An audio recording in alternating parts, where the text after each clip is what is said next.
Vampires have a pretty broad and complicated history. For such a simple creature concept, their lore has become so symbolically complex in terms of morality, identity, classism, and well, generally speaking, everything regarding social unrest.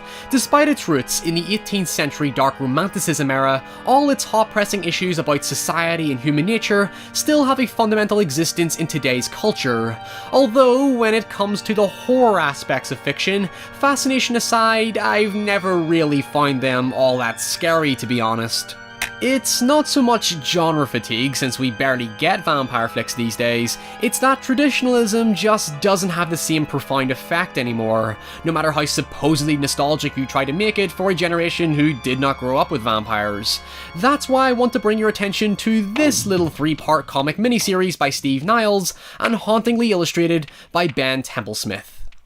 In my own pretentious description, 30 Days of Night is a raw, visceral slice of vampiric carnage with this unflinching sense of helplessness as the dwindling survivors of Burrow, Alaska wait out the agonizingly long winter in the hopes of seeing sunlight again. The story itself doesn't get any deeper than that. I mean, it does allude to grander ideas, but for the most part, it's a minimalistic horror that brutally basks in messy, intimate violence that modernizes vampires both narratively and aesthetically into something genuinely fucking scary. So let's talk about it.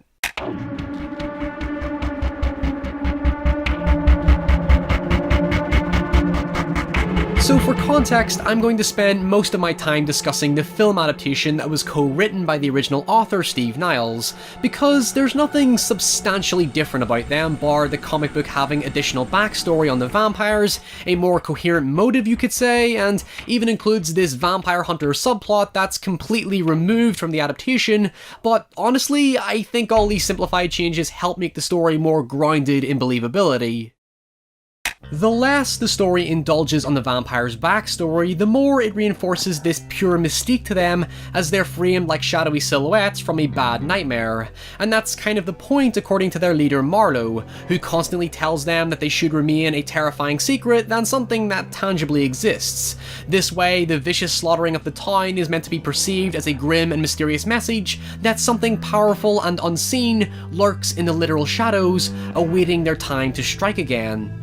It calls back to the obscurity of folklore as these moral lessons or reminders of our mortality in a world that's yet to be fully discovered or understood. Now, the comic does do a better job at making sense of what the film presents as contrived. In the comic, the elder vampire Vincent, who is non-existent in the film, travels to Burrow to stop the vampires from exposing their existence to the world while desperately feeding on the town. So he forces them to destroy the town and its remaining inhabitants in order to reinstate their secrecy. The premise is that they're supposedly close to being the last of their kind, and mirroring the people of Burrow are just trying to survive the harsh and dangerous conditions of the world. The comic highlights an underlying vulnerability to them, and this then manifests into how vampirism acts more like a virus than some sort of black magic or curse.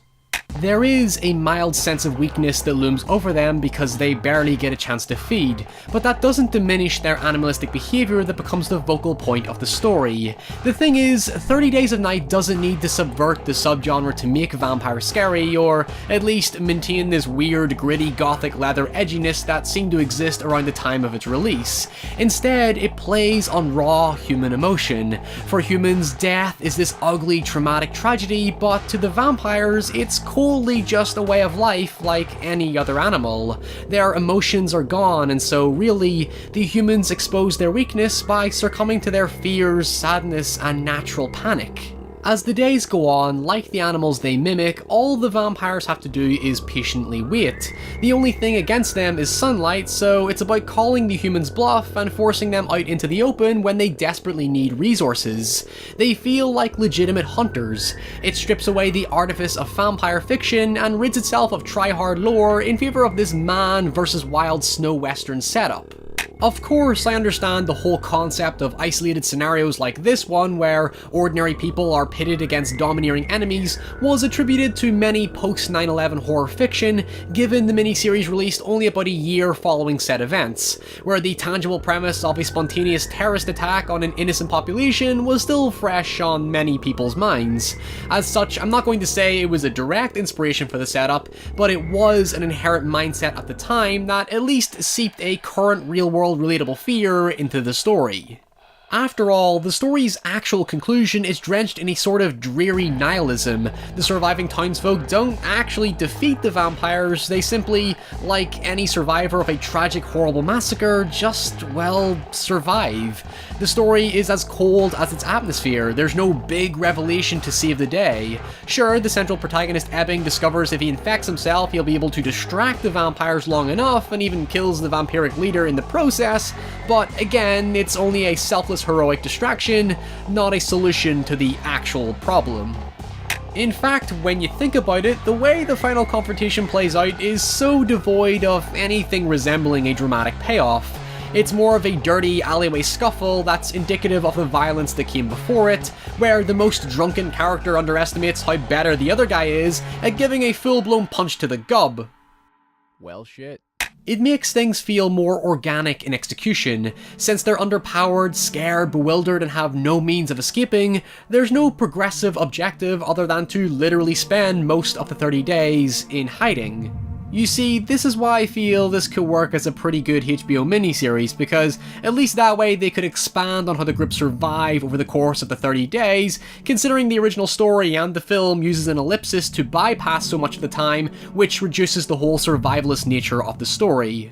I'm of the impression that setting it in such harsh environmental conditions should have been more of a focal point, given how, in theory, vampires aren't the only danger to their survival. But in actuality, if this was a video game, the weather is nothing more than some invisible wall to stop the survivors from going anywhere. Naturally, being set in perpetual nighttime affects the group's awareness for the environments they're supposed to be familiar with, sustaining this oppressive exposure where the longer they stay in one place, the more the patience becomes the greater issue. It does allude to some instances of people's sanity going or the pressure just being too much for some, but since these moments are set up for underdeveloped characters, there's no real weight to their demise. I do feel it does get across the impression that all these characters are close and familiar with each other, but as the audience, we're always partially outside of these relationships. It briefly sets up each character, but not enough so to entirely emotionally invest us in them, even if it gets to the point, I suppose. Honestly, this is one of the key reasons why I think HBO needs to jump on this. I mean, if fucking Chernobyl is anything to go by, or AMC's The Terror, that's the perfect platform to develop this. Just saying, get Jared Harris on the phone.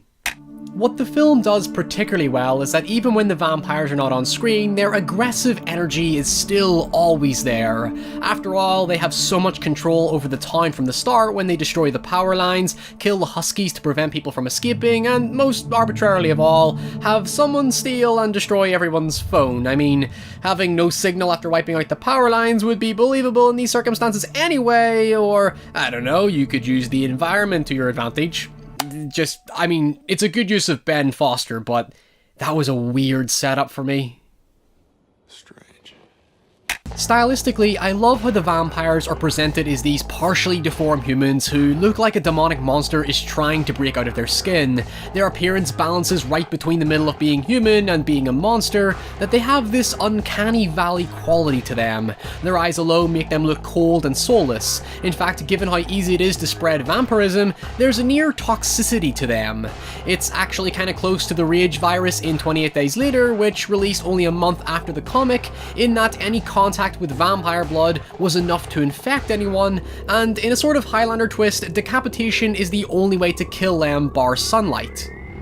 Yeah, the comic does go further with the vampires having supernatural abilities like telepathy and teleportation, and if they die, as long as blood touches their ashes, they can regenerate. While cool in premise, I'm glad the film adaptation cut these features to help elevate the realism. I'm sure the purists have already torn me apart in the comments below, but what I simply admire about the film's reduction is how, well, as predictable as I am, calls back to the ambiguity that helps elevate our long-term interest in the horror. 30 Days of Night commits to this compact get-in, get-out experience. It knows exactly what it is and doesn't try to be anything more profound than it needs to be to tell such a simple story and mask the horror around it. It exists in its own little bubble, isolated, where you're left mourning the deaths of people you barely knew, but in some way regardless, are just as thankful to see the sun rise again, even if it also illuminates tragedy.